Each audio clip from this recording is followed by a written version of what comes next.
আমরা দেখছি এখানে পুলিশ সদস্যদের উপর হামলাকারী একজনকে আটক করেছে।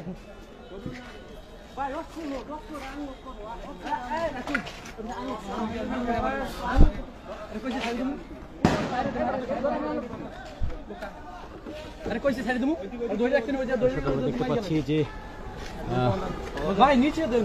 পুলিশের উপর দীর্ঘক্ষণ যাবৎ যারা হামলা ইট পাটকেল ছুটছিলেন তার মধ্যে একজনকে এই মুহূর্তে আটক করেছিলেন পুলিশ।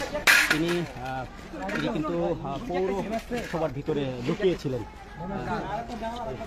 তাকে কিন্তু আটক করা হয়েছে। তাকে কিন্তু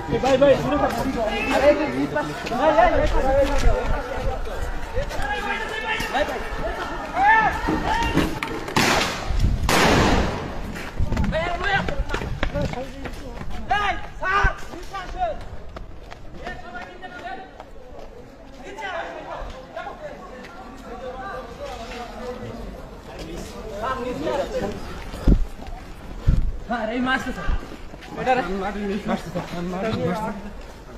এই এটা নিয়ে রাখ মোড়া তুই নিজে রাইট।